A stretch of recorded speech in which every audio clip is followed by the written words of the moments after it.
आपल्याला आपण ह्या जन्मामध्ये आलो तर आपल्याला काय करायचंय, एक छोटासा दृष्टांत देते. एक राजा होता, एक राजा होता आणि त्याने सांगितलं, मी आपल्या प्रधानाला सांगितलं की आपले राजे साहेब उद्या उद्यानामध्ये बसणार आहेत म्हणले, सकाळपासून बरं का, सकाळपासून संध्याकाळपर्यंत एका उद्यानात बसणार आहेत म्हणले. आणि जो कोणी सकाळपासून संध्याकाळपर्यंत राजाला येऊन स्पर्श करेल तर त्याला राजा आता पुढे गादीवर बसवणार आहे म्हणले. म्हणजे राज्य पद मिळणार आहे ना त्याला. हा, बोलणी पिटावली, सगळ्या लोकांना झोपी आली नाही. म्हणजे आता आपल्याला सकाळी मी कधी उठणार आहे, मी आता उद्या 4लाच उठणार आहे, मी 3लाच उठणार आहे असं ठरवलं ना सगळ्यांनी. सकाळी ठरवलं आणि निघाले ते सकाळी.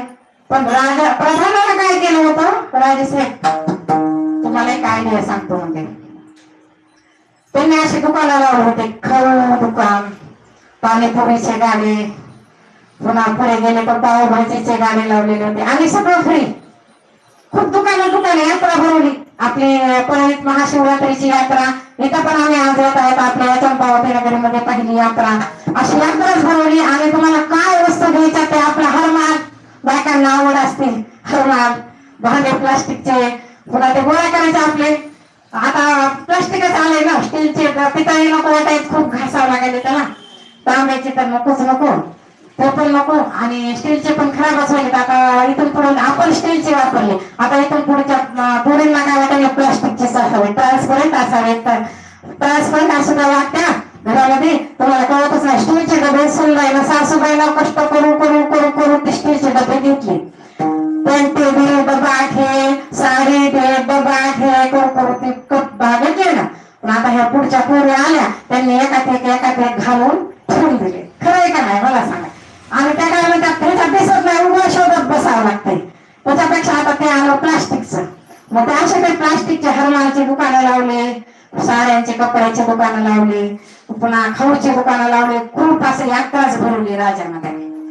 लोक सकाळी उठले तर म्हणले, अरे अरे ते यात्रेमध्येच बसले ना ते घेत.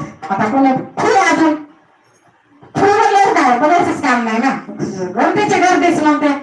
सगळे जण तिथंच घेत बसले. किती काय काय घेऊ आणि घरी नेऊन ठेवू, काय काय घेऊ आणि घरी नेऊन ठेवू, असंच झालं ना त्यांना. त्याच्यात संध्याकाळ होऊन गेली, त्यांना विसर पडला की आपल्याला राज्यपद मिळणार आहे.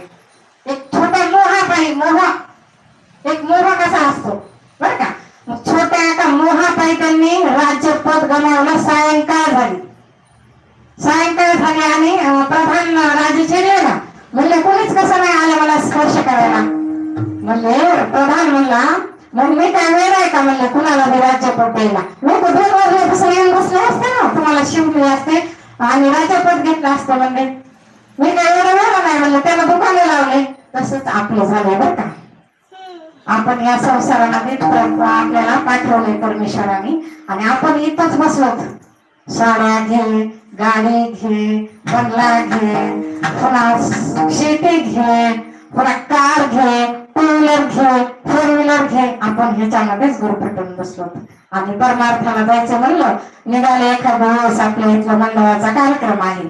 कशाला जाते का बाई त्या मैत्रिणी, कशाला जायचंय तिथं, कशाला जायचंय तिथं, काय आहे तिथं. तिथं गेल्यानंतर काय होतंय, कीर्तनाला गेल्यावर काय होते. आता तुम्हाला कीर्तनाला आला तर इथं चांगल्या सिरियल लागल्या का, सिरियल बघत बसायचं. बसले ना ते तिथंच अडकली. बसला नाही ग बाई मला टाइमच नसतो कीर्तनाला जायला. तिसरी आली, चल ना तुला कीर्तनाला यायचं नाही का, नाही बाई मला टाइमच नसतो कीर्तनाला. आणि मग तिचं कीर्तन झालं, कीर्तन ऐकून ती बाहेर निघाली तरी पण ती तिथंच बसलेली दुसरी त्या मैत्रिणीपाशी तिसऱ्या. अजून तू इथंच आहेस का, नाही ग बाई त्यांची सासू सुनांचे काहीतरी भांडणं झालते आणि मला ती सांगू लागली आणि मी ते ऐकत बसले होते.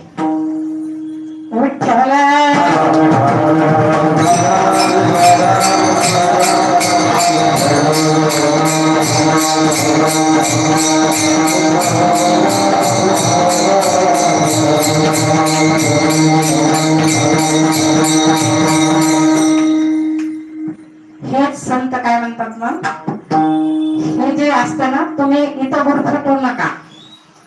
आई सांगते, लहान बाळ असतं त्याला काहीच कळत नाही, सापाजवळ खेळायला जातो तो. जाते की नाही, सापाजवळ खेळायला जाते ती. साप दोरी म्हणून